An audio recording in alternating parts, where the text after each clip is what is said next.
Pereira taking on JahMal Hill for the undisputed 205 championship of the world for UFC 300. Now, I'm going to tell you why a lot of people are not really fond of this particular matchup. And not only that, really, just the best way to really put it is you have to curb your expectations when it comes to mixed martial arts and combat sports in total. I've always said that the staple of combat sports are the boring fights that happen every week throughout every different fight nights. You want to know why? Because they are the ones that build the future matchups. The fact that you want to see Terrence Crawford and Errol Spence before they even happened was predicated on the constant building of these guys on their way up through their promotions and through the different matchups that they were tested for them to have that one big fight that everybody had anticipated for a long time. The difference, though, is that you're not going to always get it. Here's another example in time of when you've always gotten what you wanted to see. For example, how about when Kamaru Usman went and took on Khamzat Chimaev, by the way, at 11 days notice, the same type of 11 days notice that Volkanovski got, which ended up becoming his ultimate demise to his own career, with the choices that he had made based upon just the monetary incentives that was given to him. And unfortunately, that choice he paid for by losing this coming week, or this past week at UFC 298. So this once again sort of shows you where JahMal Hill is at and why he took this fight. He took this fight because nobody else was willing to take this UFC 300 main event spot. I mean, it's a very lucrative offer, especially for Leon Edwards, who was offered 3 different people, and we just don't know what happened with any of those 3 when it comes to Belal Muhammad, with Shavkat Rakhmonov, and Khamzat Chimaev. I think we know why. The reason being is because all 3 of these guys that we had mentioned, Khamzat, Shavkat, Belal, are all Muslim fighters. And Ramadan is cutting a little bit too close to UFC 300. In fact, from what I had noticed and what I seen, because I looked up when Ramadan is for this year, I believe it's going to start somewhere in March 9th or March 10th, and it's going to end in April 9th or April 10th, depending on, obviously, the moon and the sightings and things of that nature that is predicated on when Ramadan starts. But nonetheless, UFC 300 is at April 13th, and Ramadan is on April 9th. At the end of Ramadan, which is Eid, is going to be on April 9th. I think that's very significant to point out, but it's still really close to home for these fighters to take that fight on, right? The amount of recovery that they're going to have to do, meaning that while they are in training camp, they are practicing Ramadan at the same time. And perhaps maybe that's not what they want to do, but then there's Eid afterwards, so they don't have to worry about that. Nonetheless, that is the problem with why Leon Edwards wasn't able to host that. Now, Leon Edwards is the current champion and the current active champion at that, so it is quite important to sort of look at and say, hey, you know what? He is the guy that is a go-to for a main event at UFC 300, right? I mean, you can only pick from the champions. Now, the other side of that, and once again, I told you from the very beginning, you have to curb your expectations. Just like that show, Curb Your Enthusiasm, by, I forgot the guy's name, but obviously it's an HBO show. But the reason why they call it Curb Your Enthusiasm is because this is a guy who lives in a very serious world, and funny things happen to him, so you have to curb your laughter or your enthusiasm, or maybe you just get too excited and you need to be a little bit more stoic about it. Nonetheless, this correlates to that point. Curb your expectations. Because, yes, it's great that you had those moments where you had a great fight like Khamzat taking on Kamaru Usman, which is basically I mean, lack of a better way to explain it, it's an all-star fight, right? You're not going to get that all the time. It was a once-in-a-lifetime situation, obviously, that came because of the short notice call towards Khamzat Chimaev because of Paulo Costa's illness that he had to face. So, with that in mind, a couple of things that you guys have to understand is that many people are not happy about this fight, and the other element of the reason why people are not happy of this fight is because of the comic book-like expectations that people were looking for. What do I mean by that? Comic book-like expectations. Well, let me break it down like this. When you throw out names like Brock Lesnar, Conor McGregor coming back to fight Michael Chandler, the possibility of John Jones, but then saying that he's injured or saying that he'd rather wait for Stipe Miocic, or perhaps maybe just duck Tom Aspinall the best way he can because he knows that he's a bad matchup for him. Either way, these were some of the expectations that we were going into UFC 300. Because of the UFC 100 and UFC 200. By the way, another thing that you guys have to remember about UFC 200, it didn't plan out the way that it did. This is why I say, as a combat sports observer, fan, journalist, blogger, YouTuber, you really have to curb your enthusiasm. Because you guys are acting like spoiled children on Christmas Day. And again, I share your sentiments, but at the same time, I also have to be very realistic with the reality that combat sports presents, which is what? You're talking about a sport that is highly susceptible to brain damage, for one, but continuous injuries. And not only that, it lends itself to these types of actions and reactions when you're training very hard and you're sparring with some of the best fighters in the world. And why am I telling you that?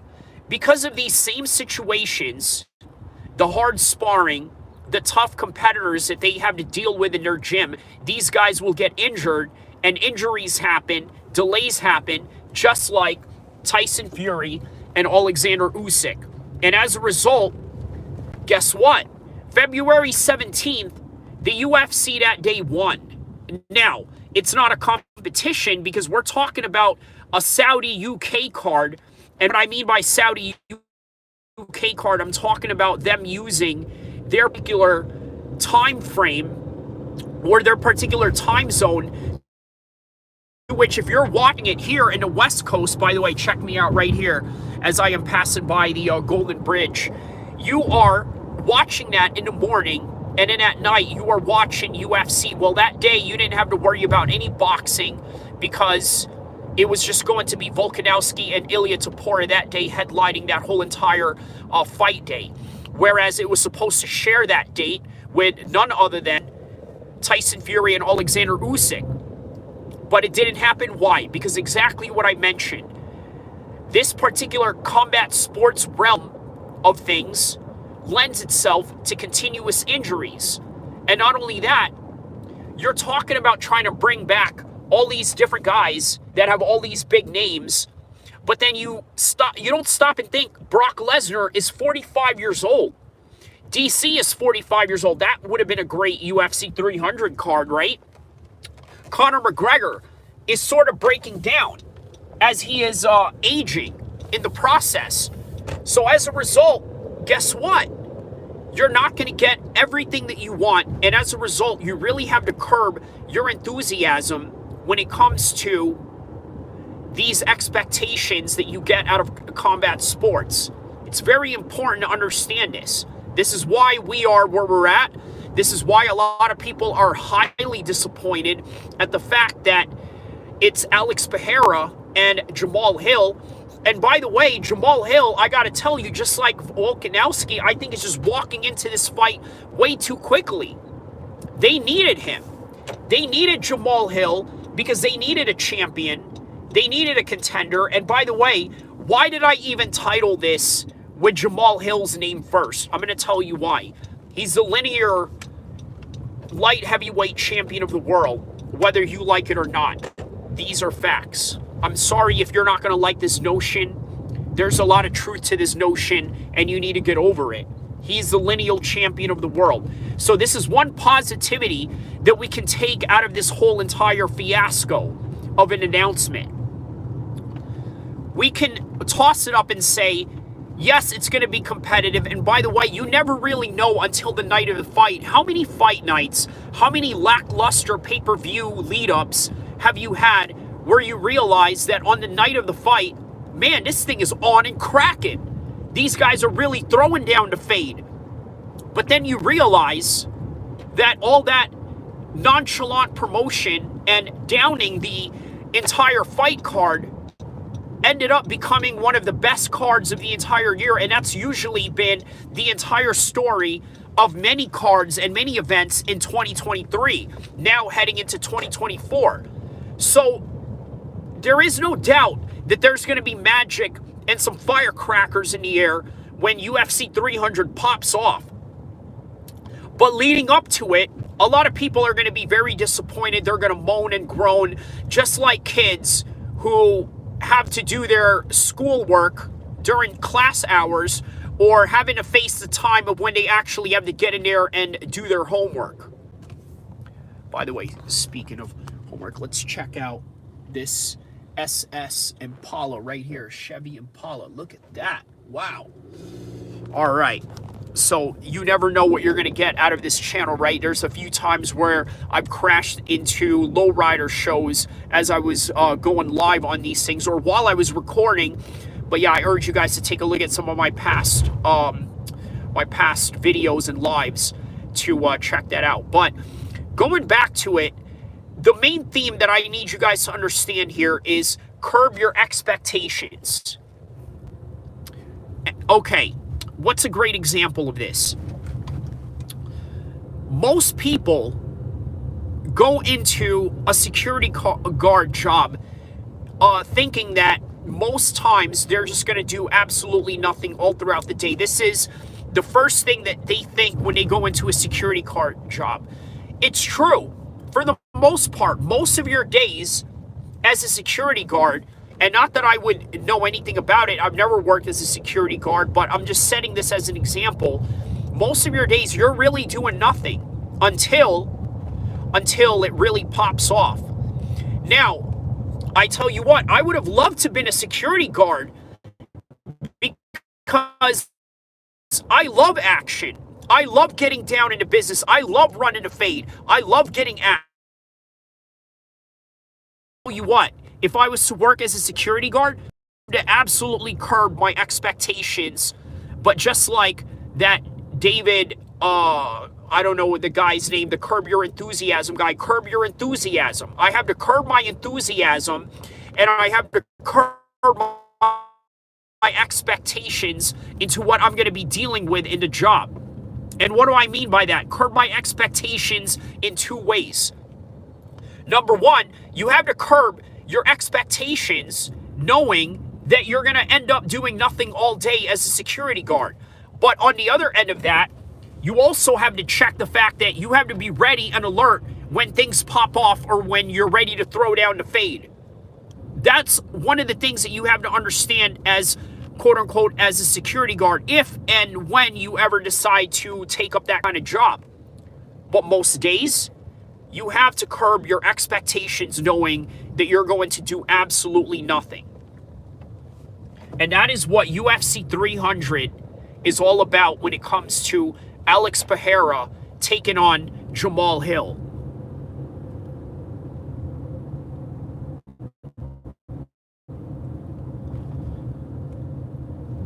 Yes, that is all there is to it. You're probably thinking to yourself, why did I just do a long pause with that? Well, let's recap about everything that I just told you. And by the way, before I do a recap, don't forget to hit the like and subscribe button. And like, share, tell a friend to tell a friend so that we can get up in the algorithms and recognized in the YouTube space. So here it goes. People had these high expectations for UFC 300. Why? Because everybody were throwing names around, literally names that are of comic book proportions, such as Brock Lesnar, Conor McGregor, and maybe even some old legend names that they rumored that was so ridiculous, such as Fedor Emelianenko, and then even throwing GSP in the mix, Ronda Rousey, but getting none of that. Of course, it's great that they got Kayla Harrison to take on Holly Holmes, and among other top-notch names that they have going on in that fight. For example, how about Rakic taking on, I believe, who is he taking on? He is taking on Yuri Prochazka. That's a great fight, but that would have been a great fight in any event.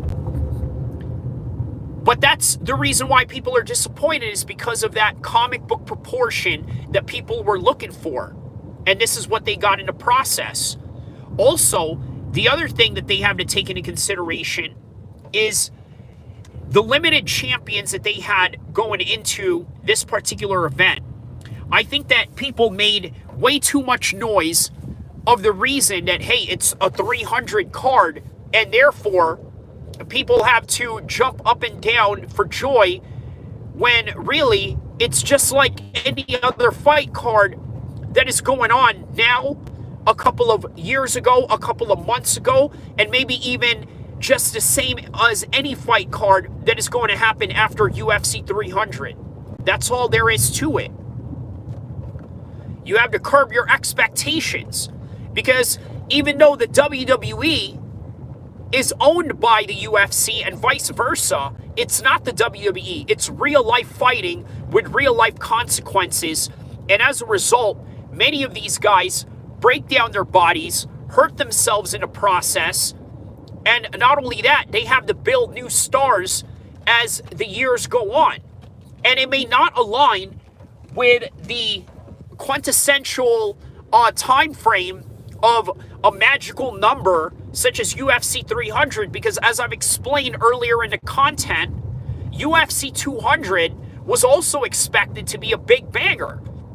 Imagine this: Brock Lesnar with Mark Hunt, and then on top of that, you have the Nate Diaz versus Conor McGregor rematch, of which they ended up doing at UFC 202 on the same summer, but 2 months later, of which 200 was